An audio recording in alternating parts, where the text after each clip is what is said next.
हरे कृष्णा। हम श्रीमद् भगवद गीता के अध्याय 15 पुरुषोत्तम योग इसके श्लोक संख्या 8 और हो सके तो श्लोक संख्या 9 को भी आज पढ़ने का प्रयास कर रहे हैं। देखिए, मनुष्य जीवन ही भजन करने के लिए मिला है। मनुष्य जीवन तपस्या के लिए है। उसमें भी कौन सी तपस्या? जो भगवान की वांछनीय तपस्या है, अर्थात भगवान का भक्ति करना है। ठीक है, और भजन करते हुए दिन बीत रहे हैं, ये परम सौभाग्य है। तो इस प्रकार से भक्तों की संगति में कितनी सहजता से हो जाता है, पता भी नहीं चलता है। आइए हम क्लास की ओर बढ़ेंगे। इससे पहले कि हम श्लोकों की ओर चलें, इस अध्याय के अंत में, इस अध्याय में केवल 20 श्लोक हैं। ठीक है, और अंत में भगवान क्या कहते हैं?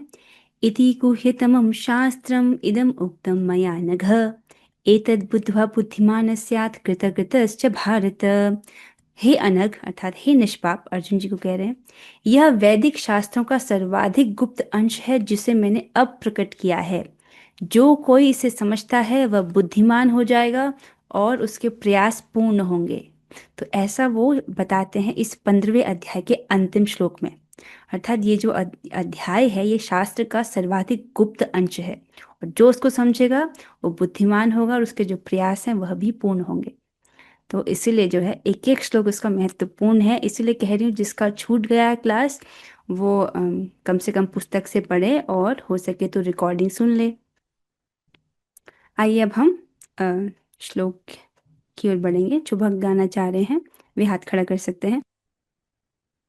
शरीरं यद्वाप्नोति शरीरं यदवाप्नोति यच्चाप्य उत्क्रामतीश्वरः यच्चाप्य उत्क्रामतीश्वरः गृहीत्वैतानि संयाति गृहीत्वैतानि संयाति वायुर्गन्धानि वाशयात्।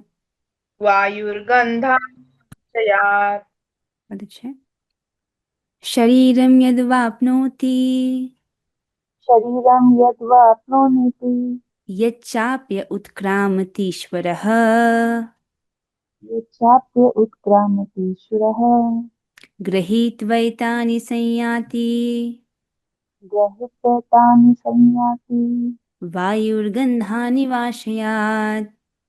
वायुर्गन्धानि वाशयात्। बहुत अच्छे, आगे बढ़ेंगे अब हम। तो श्री भगवान इसमें कहते हैं, इस संसार में जीव अपनी देहात्मक बुद्धि को एक शरीर से दूसरे शरीर में उसी तरह ले जाता है जिस प्रकार वायु सुगंधि को ले जाता है। इस प्रकार वह एक शरीर धारण करता है और फिर इसे त्याग कर दूसरा शरीर धारण करता है। बहुत सुंदर बात भगवान यहाँ पर समझा रहे हैं कि क्यों जीवात्मा का बारंबार जन्म होता है। तो इस जन्म में व्यक्ति की जो चेतना है, जैसी उसने चेतना कमाई है, उसी चेतना को वो अगले जीवन में लेकर जाता है। तो देखिए, देहात्मक बुद्धि आप समझ रहे हैं, अपने आप को देह समझना। ठीक है, और इससे जब व्यक्ति ऊपर उठता है तब वो आत्म बुद्धि में स्थित होता है। तो जब देहात्मक बुद्धि से ग्रस्त है, तो तीनों गुणों का संपर्क करता है, उसमें वो तमोगुण, रजोगुण, सतोगुण का संपर्क करता है। उसी अनुसार उसकी चेतना जो है वो विकसित होती है। जैसे जैसे उसने गुणों का संपर्क किया है, वैसी वैसी उसकी चेतना बनती है। तो अब भगवान कह रहे हैं, जैसे इस संसार में जीव अपनी देहात्मक बुद्धि को एक शरीर से दूसरे शरीर में उसी तरह ले जाता है जिस प्रकार वायु सुगंधि को ले जाता है। यहाँ पर दृष्टांत दिया जा रहा है, हवा जैसे फूलों के बगीचे में प्रवाहमान होती है तो फूलों की सुगंध को भी अपने साथ ले जाती है ना। सुंदर सा दृष्टांत दिया है, उदाहरण, ताकि हम लोग समझ सकें। उसी प्रकार से जैसी चेतना एक जीवात्मा ने कमाई है, एक जैसे मनुष्य ने, अब मृत्यु के बाद जैसी चेतना उसने कमाई है वैसा ही उसको अगला देह प्राप्त होता है। तो इस प्रकार वह एक शरीर धारण करता है और फिर इसे त्याग कर उसको दूसरा शरीर धारण करना पड़ता है। ठीक है, और इसका एक एंगल यह भी है कि जब एक शरीर त्यागता है व्यक्ति तो उसका स्थूल शरीर छूटता है, लेकिन जो सूक्ष्म शरीर है जिसमें उसकी वासनाएं हैं, वह उसके साथ अगले वह उसके अगले शरीर का कारण होता है। ठीक है, सूक्ष्म शरीर नष्ट नहीं होता है। सूक्ष्म शरीर कैसे नष्ट होता है? भक्ति करके, जब उसकी सारी वासनाएं जल जाती हैं भक्ति करते करते। हम्म तो अन्वय को देखेंगे। ईश्वर देह की इंद्रियों का स्वामी जीव। तो यहाँ पर जो ईश्वर शब्द आया है वह शब्द है जीवात्मा के लिए, कि वह भी देह का स्वामी है, कुछ स्वतंत्रता है उसके पास, इसीलिए उसको ईश्वर का, ईश्वर मतलब नियामक, कंट्रोलर, तो कुछ हद तक वह कंट्रोल कर सकता है, इसीलिए इस श्लोक में भगवान जीव को ईश्वर कह रहे हैं।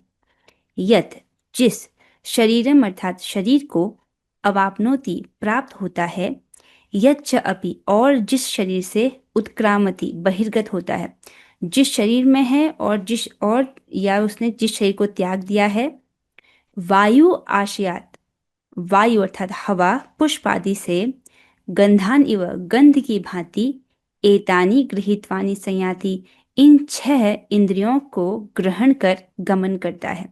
तो जिस प्रकार से वायु अपने साथ गंध को भी ले जाती है, उसी प्रकार से जीवात्मा जो है उसका एक शरीर में उसकी जैसी देहात्मक बुद्धि होती है, उसी को वो अगले देह में ले जाता है, अर्थात जैसी चेतना उसने इस जन्म में कमाई है वही चेतना उसको अगले जीवन में प्राप्त होती है।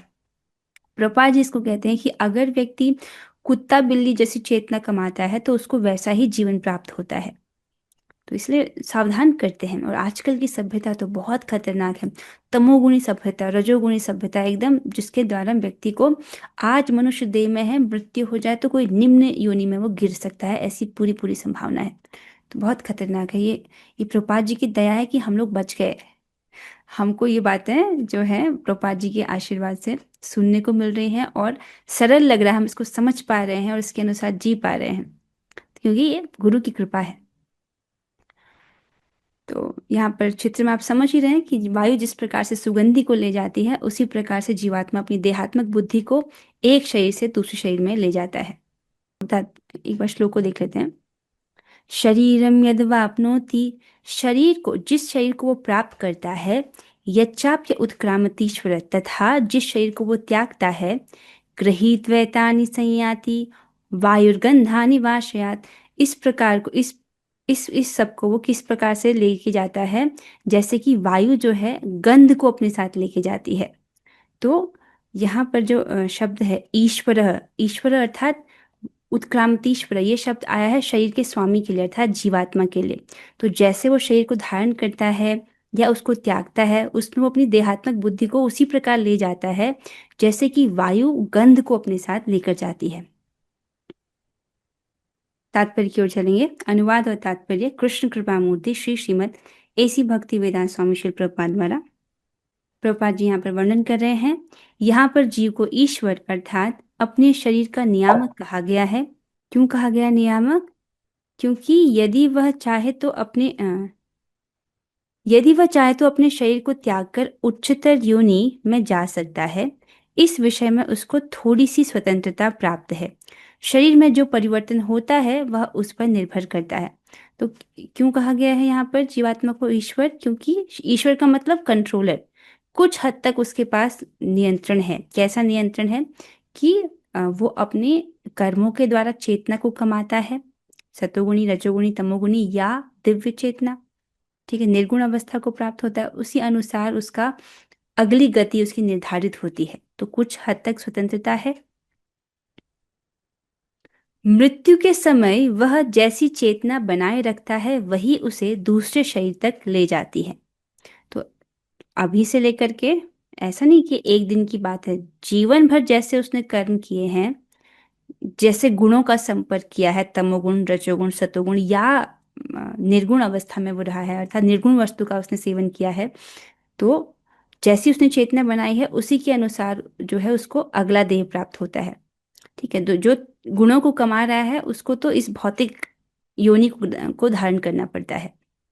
यदि वह कुत्ते या बिल्ली जैसी चेतना बनाता है तो उसे कुत्ते या बिल्ली का शरीर प्राप्त होता है।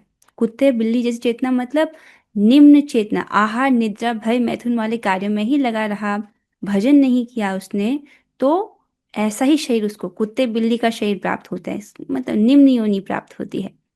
इसको हम स्पष्ट तरीके से अध्याय 14 में पढ़ चुके हैं तीनों गुणों के विषय में।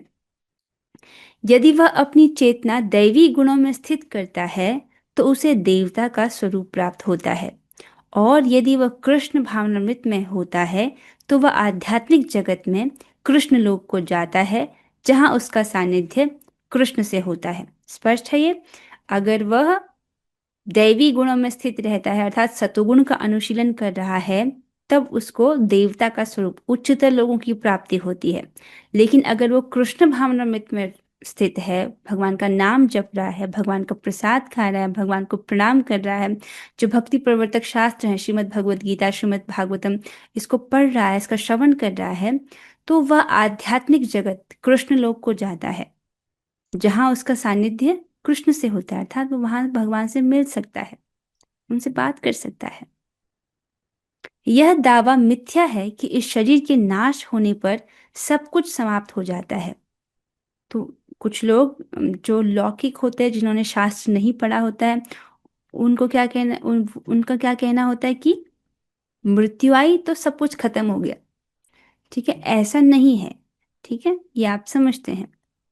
आत्मा एक शरीर से दूसरे शरीर में देहांतरण करता है और वर्तमान कार्यकलाप ही अगले शरीर का आधार बनते हैं। बहुत गंभीर बात है, प्रभुपाद जी बहुत सिंपल तरीके से बोल देते हैं, लेकिन है गंभीर बात कि जो आत्मा है, इसको हमने अध्याय 2 में भी पढ़ा है कि वो जिस प्रकार से हम अपने वस्त्र बदलते हैं, वासांसि जीर्णानि यथा विहाय, जैसे हम अपने पुराने वस्त्रों को, जीर्ण जो वस्त्र हैं उनको परिवर्तित करते हैं, बदलते हैं, वैसे ही आत्मा जो है पुराने देहों को बदलता है। ठीक है, एक शरीर से दूसरे शरीर में उसका देहांतरण होता है। और कैसे, किसका, इसका आधार क्या है, अगला शरीर कैसे डिसाइड होता है, उसको बता रहे हैं। वर्तमान कार्यकलाप, आज वो जिस प्रकार के कर्म कर रहा है, वही उसके अगले शरीर का आधार बन रहे हैं। तो यहाँ पर किस प्रकार के कर्म, अच्छे कर्म या बुरे कर्म, ये नहीं सोचना आपको। अच्छे कर्म करेगा, बुरे कर्म करेगा, दोनों की गति क्या है कि उसको भौतिक देह प्राप्त होगा। ठीक है, अच्छे कर्म करेगा, अच्छे फल मिलेंगे, अच्छे फल भोगने के लिए फिर से एक भौतिक शरीर धारण करना पड़ेगा। ठीक है, ये तो आप समझते ही हैं। वर्तमान कार्यकलाप अर्थात क्या वो गुणों का संपर्क कर रहा है या निर्गुण वस्तु का सेवन कर रहा है। तमोगुण का संपर्क करेगा तो उसको निम्न योनि प्राप्त होगी, पशु योनि, नारकी योनि प्राप्त होगी। रजोगुण का संपर्क कर रहा है तो इसी पृथ्वी पर उसको योनि प्राप्त होगी। और अगर सत्वगुण का अनुशीलन कर रहा है, तब वो उच्चतर महर्षियों के निर्मल उच्चतर लोगों की उसको प्राप्ति होगी। लेकिन अगर वह कृष्ण भावनामृत में स्थित है तो वह भगवान के धाम की प्राप्ति करेगा। तो इस प्रकार से वर्तमान में जो कार्यकलाप हैं वही उसके अगले शरीर के आधार हैं कि क्या भौतिक शरीर प्राप्त होगा या आध्यात्मिक देह प्राप्त होगा। तो बुद्धिमान व्यक्ति क्या करता है, कृष्ण भावनामृत वाले कार्य करता है। कर्म के अनुसार भिन्न शरीर प्राप्त होता है और समय आने पर यह शरीर त्यागना होता है। स्पष्ट है ये बात? यहाँ कहा गया है कि सूक्ष्म शरीर जो अगले शरीर का बीज वहन करता है, अगले जीवन में दूसरा शरीर निर्माण करता है। तो हाँ, यहाँ पर प्रभुपाद जी स्पष्ट करते हैं, एक इसे पूरा पढ़ लेते हैं। एक शरीर से दूसरे शरीर में देहांतरण की प्रक्रिया तथा शरीर में रहते हुए संघर्ष करने को कर्षति अर्थात जीवन संघर्ष कहते हैं। यहाँ पर जैसे भगवान ने यहाँ पर स्पष्ट किया कि जिस प्रकार से जो वायु है वो अपने साथ सुगंध को ले जाती है, वैसे ही जो आत्मा है, जब मृत्यु होती है, उसका जो सूक्ष्म, जो स्थूल शरीर है, अर्थात ये जो पंच भौतिक तत्वों से बना हुआ देह है, पृथ्वी जल अग्नि वायु आकाश से, जिसको हम देख सकते हैं आंखों से, ये छूट जाता है। ठीक है, लेकिन जो सूक्ष्म शरीर है वह अगले शरीर में जाता है। ठीक है, वही बीज है। इसको प्रभुपाद जी स्पष्ट कर रहे हैं कि ये जो सूक्ष्म शरीर है, जो कि मन बुद्धि अहंकार से बना है, ये सूक्ष्म तत्व है, लेकिन ये भी भौतिक तत्व ही, लेकिन सूक्ष्म है। तो जो अगले शरीर का बीज वहन करता है, तो व्यक्ति जैसे जैसे कर्म कर रहा है, उसके चित्त में उन कर्मों की छाप पड़ रही है, जिसके अनुसार उसका अगला जीवन, अगली गति जो है वह निर्धारित हो रही है। इसे जब हम शास्त्र पढ़ते हैं तो ये हमको बताता है कि हमको अपने कर्मों को बहुत सतर्क होकर करना है। ठीक है, और भगवान कहते हैं, यत करोषि यद अश्नासी यत जुहोसी ददासी यत यत तपस्यसि कौन्तेय तत्कुरुषु मदर्पणम। तुम जो कुछ भी कर्म करते हो, जो कुछ भी दान देते हो, यज्ञ करते हो, सब मुझे अर्पित करते हुए करो, और ऐसा करने से तुमको बंधन नहीं लगेगा।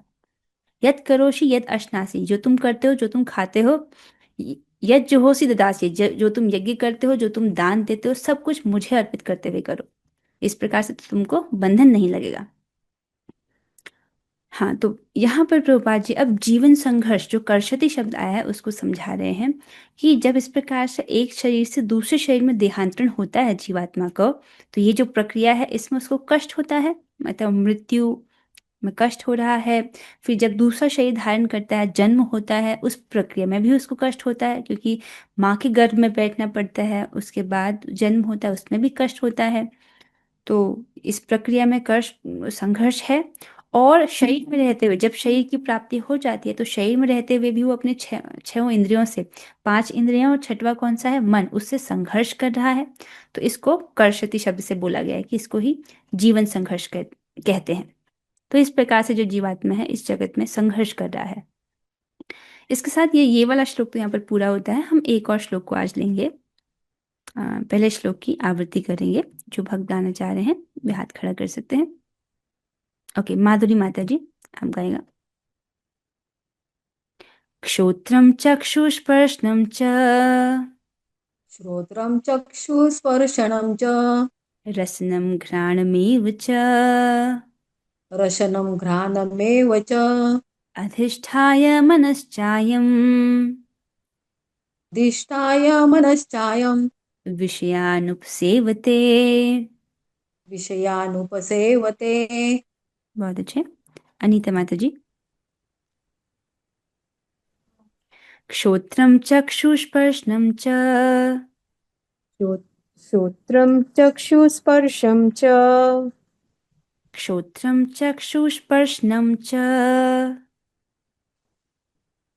श्रोत्रं चक्षुस्पर्शनं च रसनम घ्राणमेव च रसनं घ्राणमेव च अधिष्ठाय मनश्चायम् अधिष्ठाय मनश्चायं विषयानुपसेवते। विषयानुपसेवते। बहुत सुंदर। अंशिका माता जी। अंशिका माता जी, आप गाएं। क्षोत्रम चक्षुस्पर्शनम च श्रोत्रं चक्षु स्पर्शनं च रसनम घ्राणमेव च रसनं घ्राणमेव च अधिष्ठाय मनश्चायम् अधिष्ठाय मनश्चायं विषयानुपसेवते। विषयानुपसेवते। बहुत अच्छे। आगे बढ़ेंगे अब हम। तो शिव भगवान कहते हैं, इस प्रकार दूसरा स्थूल शरीर धारण करके, स्थूल आप समझ रहे हैं ना, सूक्ष्म शरीर, स्थूल शरीर, ये जो दिख रहा है उसको स्थूल शरीर कहते हैं, और जो दिखाई नहीं देता उसको सूक्ष्म शरीर कहते हैं। तो इस प्रकार दूसरा स्थूल शरीर धारण करके जीव विशेष प्रकार का कान, आंख, जीभ, नाक तथा स्पर्श इंद्रिय प्राप्त करता है, जो मन के चारों ओर संकुचित हैं। इस प्रकार वह इंद्रिय विषयों के एक विशिष्ट समुच्चय का भोग करता है। तो यहाँ पर भगवान बता रहे हैं कि जैसी उसने चेतना कमाई है पिछले जीवन में, उसके आधार पर उसको अगला देह प्राप्त होता है। अब अगला जब उसको देह प्राप्त होता है, तो उसी चेतना के आधार पर उसको विशेष रूप का, जैसे जिसने तमोगुणी चित्त को कमाया है जीवन भर, उसको तमोगुणी योनि, कुत्ते की योनि है, तो उसका एक विशेष प्रकार का कान, आंख, जीभ, नाक है कि नहीं है ना। और मनुष्य की योनि है तो उसके अलग विशेष प्रकार का नाक, आंख और इंद्रियां अलग सी हैं। जो सुअर की योनि में, उसका विशेष प्रकार से इंद्रियां हैं। ठीक है। ये अद्भुत है कि जो जीवात्मा कुत्ते के शरीर में है, वही जीवात्मा मनुष्य के शरीर में है, और वही जीवात्मा गाय के शरीर में है। ठीक है। कुत्ते के शरीर में, जैसे गाय के शरीर में जो जीवात्मा है वो भूसा खा के सुखी है, भूसे में ही उसको बहुत आनंद, परमानंद की प्राप्ति हो रही है, वही जीवात्मा है। तो भगवान ने ये सिस्टम ही ऐसा बनाया कि वो जो विशेष कान, आंख, जीभ, नाक और स्पर्श इंद्रिय दिया जाता है जीवात्मा को, उसको उसी में जो है सुख प्राप्त होता है, उसको लगता है कि इसी में आनंद है। इस प्रकार वह एक विशिष्ट समुच्चय का भोग करता है। इस संबंध में एक उदाहरण याद आ रहा है। एक बार इंद्रदेव जो है, अर्थात देवताओं के राजा, उनको श्राप लगता है, और श्राप के कारण वो एक सुअर बन जाते हैं पृथ्वी में। तो अब वो पृथ्वी में हैं और सुअर बन चुके हैं। तो और सुअर के शरीर में भी वो बड़े आनंद में है, ऐसा उनको लग रहा है। अब उधर ब्रह्मा जी जो है वो सोचते हैं कि जो इंद्र है, क्योंकि वो अब स्वर्ग में नहीं है, जिसके कारण कार्यभार कौन संभालेगा। तो वो इंद्र, देवराज इंद्र को लेने के लिए पृथ्वी पर आते हैं और ढूंढते हैं कि कहाँ है ये। तो उनको मिल जाते हैं, ये कीचड़ के ढेर में सुअरनियों के साथ ये इंद्र जो है सुअर के रूप में है। तो ब्रह्मा जी उनसे कहते हैं कि आप देवराज इंद्र हैं और आप चलिए, स्वर्ग का राजपाट आपकी प्रतीक्षा में है। अब जो सुअर के रूप में इंद्र है वो कहते हैं कि नहीं, मैं तो यहाँ बहुत आनंद में हूँ। इतना अच्छा मेरा सुअर का समाज है जो मुझे इतना सम्मान करता है, और मेरी इतनी सुअरनी पत्नियां हैं, मेरे सुअर बच्चे हैं, इनका ध्यान कौन रखेगा। मैं नहीं आ रहा आपके साथ, मैं यहाँ बड़े आनंद में हूँ। ठीक है। तो ऐसी स्थिति होती है उन लोगों की, जो उनको लग रहा है कि हम इस भौतिक देह में हैं और सुख से हैं, हमको जरूरत नहीं है भजन करने की या भगवत धाम जाने की। तो इंद्रदेव भी जो हैं इस प्रकार से सुअर के शरीर में है, तो उनको लग रहा है कि मैं बहुत सुख से हूँ। तो फिर ब्रह्मा जी कुछ व्यवस्था करते हैं उनकी, कि उनका जो परिवार है उसको कुछ व्यवस्था करते हैं जिससे इंद्रदेव जो है वापस से जो है स्वर्ग में जाते हैं। हाँ, तो इस प्रकार से जो है जीवात्मा को एक विशेष शरीर प्राप्त होता है, उसमें उसकी विशेष प्रकार की इंद्रियां होती हैं, और जिनमें जो है वो विशेष प्रकार के भोगों का भोग करता है। जैसे कुत्ते का भोग अलग ही है, सुअर जो चीज खा रहा है वो अलग है, और मनुष्य का भोग अलग है। अयम यह जीव श्रोत्रम अर्थात कान, चक्षु अर्थात आंख, स्पर्शनम त्वचा, रसनम अर्थात रसना जिह्वा, घ्राणम नासिका को कहते हैं, घ्राण इंद्रिय जिससे सूंघते हैं, मनः च और मन का। ठीक है, पांच इंद्रियां और फिर है छठवां मन। अधिष्ठाय आश्रय कर, इनमें इनमें अधिष्ठाय इनका आश्रय करके, विषयान अर्थात विषय समूह को, शब्द, रूप, गंध, रस और स्पर्श, इस प्रकार से जो विषय हैं, इंद्रिय विषय हैं, जैसे आंख का विषय है रूप, कान का विषय है शब्द, इस प्रकार से जो इंद्रिय विषय समूह हैं उपसेवते, उनका भोग करता है इन इंद्रियों के माध्यम से। क्षोत्रम चक्षु स्पर्शनम च, क्षोत्र इंद्रिय कान, चक्षु मतलब आंख, स्पर्शनम त्वचा, च और रसनम घ्राण में च, रसना अर्थात जिह्वा, घ्राण अर्थात नाक। और इस प्रकार से अधिष्ठाय मनश्चाय, और मन के साथ वह इनमें अधिष्ठित होता है, और इस प्रकार से वह विषयानुपसेवते, वह विषय समूहों का भोग करता है। तो यहाँ पर भगवान देहांतरण की विधि के बारे में बता रहे हैं, और कैसे फिर वो एक दूसरे शरीर में वह जो है दूसरे प्रकार की इंद्रियों के द्वारा विषयों का भोग करता है, उसके विषय में बता रहे हैं। अनुवाद और दूसरे प्रपाजी के तात्पर्य को देखेंगे।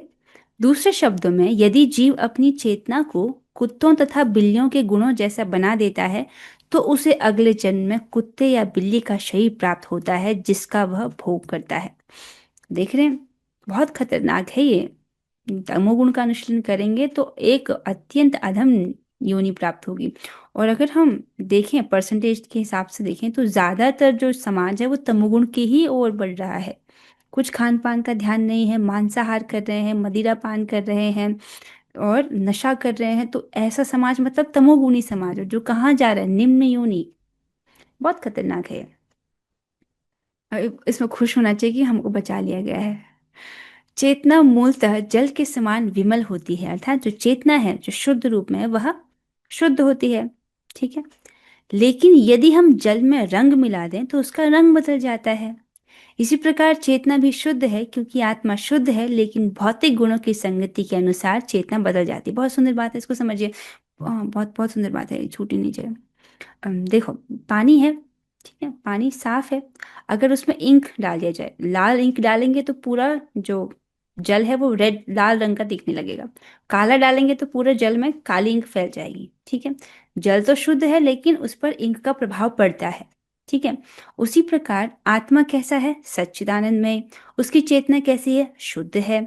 ठीक है, अब क्योंकि वह भौतिक प्रकृति के संपर्क में है और अनादिकाल से भौतिक प्रकृति के संपर्क में है, तो उसके कारण जो है वो भौतिक प्रकृति की जो तीन गुण है उससे बधा हुआ होता है। ये जो तमोगुण है, रजोगुण है और सतोगुण है, तो इनका प्रभाव चेतना पर पड़ जाता है। यद्यपि चेतना शुद्ध है, तमोगुण का संपर्क करते ही चेतना जो है उससे दूषित हो जाती है। रजोगुण का संपर्क करें तो उससे भी दूषित हो जाती है। और सतोगुण जो है, सतोगुण को ऐसे बोला गया है जैसे धूमेन व्रियते वह्नि, जिस प्रकार से अग्नि को जला रहे हैं तो उसमें धुआं उठ रहा है। ठीक है, तो यद्यपि अग्नि में धुआं उठ रहा है, ठीक है, ये सतोगुण में होता है, तो लेकिन अग्नि जो है अपने कार्य को, जो प्रकाश और ऊष्मा प्रदान करने वाला जो कार्य है अग्नि का, वह कर पाता है। ठीक है, तो यद्यपि सतोगुण में भी कुछ दोष है कि वह व्यक्ति को सुख और ज्ञान से बांधता है, लेकिन सतोगुण में व्यक्ति जो है आत्मा के रूप में अपने कार्य को कर पाता है। ठीक है, यद्यपि धुआं है अग्नि में लेकिन वह अपने कार्य को कर पाता है। और रजोगुण को कैसे बोला गया है? एक ऐसा शीशा जो बहुत मोटी धूल की परत से ढक दिया गया हो। इसको भगवान इन्हीं अध्याय में पहले वर्णन कर चुके हैं। तो अगर धूल से सना हुआ कोई शीशा हो, उसमें हम अपना चेहरा नहीं देख सकते हैं क्योंकि धूल बहुत ज्यादा लगी है। तो जो शीशा है वह अपने कार्य को नहीं कर पा रहा है, जो शीशे का कार्य है। इसी का मतलब जो व्यक्ति रजोगुण के संपर्क में है उसकी चेतना रजोगुण से दूषित हो जाती है, तो जो आत्मा के रूप में उसके कार्य हैं, स्वयं को समझना, भगवान को समझना, ये उसके लिए संभव नहीं हो पाता। उसी प्रकार से जिस प्रकार धूल से दूषित शीशा चेहरे को नहीं दिखा पाता। और फिर तमोगुण को बोला जाता है जैसे कि भ्रूण जो है वह गर्भ से ढका हुआ रहता है। तो एक जैसे बच्चा है, भ्रूण वह गर्भ से आमाशय से ढका रहता है, तो उसकी कैसी असहाय अवस्था है, वही अवस्था है उस व्यक्ति की जो तमोगुण के संपर्क में है, जिसके कारण उसकी चेतना दूषित हुई है। अब वह असहाय होकर के तमोगुणी कार्य करने को ही बाध्य है। ठीक है, ये बहुत खतरनाक है। जैसे एक बच्चा, छोटा सा बच्चा जो भ्रूण है वह असहाय होता है, वो कुछ अपनी सहायता नहीं कर सकता। तो आध्यात्मिक रूप से अपनी सहायता कर पाने में तमोगुणी चित्त वाले व्यक्ति असमर्थ है। ठीक है, लेकिन हरे कृष्ण महामंत्र इतना प्रबल है कि किसी की चेतना कैसी भी हो, घोर तमोगुणी क्यों ना हो, वह उसको भी परिवर्तित कर देती है। जैसे मृगारी, मृगारी का उदाहरण हम बहुत बार पढ़ चुके हैं। मृगारी एक अत्यंत घोर चित्त वाला व्यक्ति था जो कि जीवों को आधा मारता था, लेकिन नारद मुनि के संग से वो भगवान की भक्ति करने लगा और एक ही साल में उसकी चेतना में इतना परिवर्तन आया कि तब वो चींटियों को भी हानि नहीं पहुंचाना चाहता था। मतलब उसकी चेतना बहुत ज्यादा उन्नत हो गई। कैसे? भगवान के भजन से। बस यही करना है, भगवान का भजन करना है। चेतना की जैसी भी अवस्था हो वह शुद्ध होती जाती है। वास्तविक चेतना तो कृष्ण भावनामृत है, अतः जब कोई कृष्ण भावनामृत में स्थित होता है वह शुद्धतर जीवन बिताता है। बहुत सुंदर है ये। ठीक है, तो इस प्रकार से मतलब ये तमोगुणी चेतना नहीं, रजोगुणी चेतना नहीं और सतोगुणी चेतना भी नहीं, कृष्ण भावनामृत मतलब निर्गुण अवस्था। ठीक है, निर्गुण वस्तु का सेवन करना। तो अतः जब कोई कृष्ण भावनामृत में स्थित होता है अर्थात भगवान का भजन कर रहा है तो शुद्धतर जीवन बिताता है। ठीक है, मतलब जो भी, क्योंकि उसका चित्त हमेशा ही भगवान के जो संबंधित कार्य हैं उनको करने में लगा है। और भगवान के लिए हम जो भी कार्य करते हैं उससे हमारा चित्त पवित्र होता है। उस वक्त हम किसी भी गुण के संपर्क में नहीं है। जैसे अभी हम भगवत गीता सुन रहे हैं, अभी हम किसी भी गुण के संपर्क में नहीं है, अभी तो ये हमारी चेतना को पवित्र कर रहा है। ठीक है, तो इस प्रकार से जितना जितना चित्त जो है पवित्र होता है उतना उतना व्यक्ति शुद्धतर जीवन बिताता है, उतना उतना उसको जीवन में अधिक शांति और सुख का अनुभव होता है। प्रभुपाद जी पहले स्पष्ट कर चुके हैं, इस जगत में बहुत ज्यादा धन भी, व्यक्ति सोचता है कि मैं बहुत ज्यादा धन कमाऊंगा तो मैं सुखी रहूंगा। ठीक है, लेकिन ऐसा नहीं है। उसकी बहुत सारी इच्छाएं रहती हैं, उसको पूरा करने के लिए वो बहुत उद्यम करता है और फिर परेशान रहता है। ठीक है, ये रजोगुण के प्रभाव से होता है। बुद्धिमान व्यक्ति क्या करता है? सबसे पहले सतोगुण का अनुशीलन करता है, सुबह जल्दी उठे। ठीक है, और सतोगुण को भी इस प्रकार से करे जिससे हम भगवान की भक्ति करें, अर्थात सुबह उठे भगवान का जप करे, भगवान के लिए भोग बनाए, प्रसाद खाए, इस प्रकार से। तो ऐसा करेगा तो क्या होगा? ये जो भौतिक भोगों की वासना है ये क्रमशः नष्ट होती जाएंगी, और जैसे ये वासना नष्ट होती हैं तो व्यक्ति का हृदय शांत हो जाता है, शीतल हो जाता है, और जब उसको शांति प्राप्त होती है तो वो सुखी रहता है। वरना भगवान कहते हैं अशांतस्य कुतः सुखम, जो व्यक्ति अशांत है उसको सुख की प्राप्ति कैसे हो सकती है। ठीक है, तो इस प्रकार से जब कृष्ण भावनामृत में स्थित होता है व्यक्ति तो वह शुद्धतर जीवन बिताता है। अच्छा, एक थोड़ा सा और है यहाँ पर चित्र में, आप देख सकते हैं कि कुछ लोग हैं जिनको खान पान का कोई ध्यान नहीं है और उनका भविष्य यहाँ पर नीचे निम्न योनि, कुत्ते की योनि में दिखाया गया है। तो जीव, यदि जीव अपनी चेतना को कुत्ते तथा बिल्लियों के गुणों जैसा बना देता है तो उसे अगले जन्म में कुत्ते या बिल्ली का शरीर प्राप्त होता है जिसका वो भोग करता है। स्पष्ट है? लेकिन यदि उसकी चेतना किसी भौतिक प्रवृत्ति से मिश्रित हो जाती है तो अगले जीवन में उसे वैसा ही शरीर मिलता है। तो प्रभुपाद जी सिद्धांत बता रहे हैं, यह आवश्यक नहीं है कि उसे पुनः मनुष्य शरीर प्राप्त हो। वह कुत्ता, बिल्ली, सूकर, देवता या 84 लाख योनियों में से कोई भी रूप प्राप्त कर सकता है। एक ऐसा संप्रदाय है जो इस प्रकार का गलत प्रीचिंग करता है कि जो मनुष्य आत्मा है वह जो है वो मनुष्य ही रहता है, वो और कोई निम्न योनि में नहीं जाता। इस प्रकार की गलत प्रीचिंग भी कुछ लोग करते हैं। यहाँ पर प्रभुपाद जी स्पष्ट करते हैं कि जरूरी नहीं है कि अगला जीवन भी मनुष्य ही हो। ठीक है, तो इसको स्पष्ट करें। हो सकता, अगर सतोगुण का अनुशीलन किया हो सकता है उसको देवता बन जाए, तमोगुण का अनुशीलन किया हो सकता है कुत्ता, बिल्ली, सूकर बन जाए। ठीक है, इसलिए व्यक्ति को सावधान रहना चाहिए अपने कर्मों के प्रति। ठीक है, और सबसे सबसे सरल उपाय है कि भक्तों की संगति को कभी ना छोड़े। भक्तों की संगति करते हैं तो अपने आप ही व्यक्ति भक्ति वाले कार्य को करने के लिए उत्साहित रहता है, उसको करता है और गुणों के संपर्क से बच जाता है। जैसे जैसे आज आपने आज किया है वैसे ही जीवन भर करते रहना है। इस प्रकार से जैसे आज भक्ति करो, ऐसे करते करते करते जीवन में भक्ति करनी है तो बहुत उज्जवल भविष्य होगा। ठीक है, भगवान के धाम की प्राप्ति होगी। इसके साथ ये चर्चा यहाँ पर समाप्त होती है। हरे कृष्ण कृष्ण कृष्ण हरे हरे, हरे राम हरे राम, राम राम हरे राम।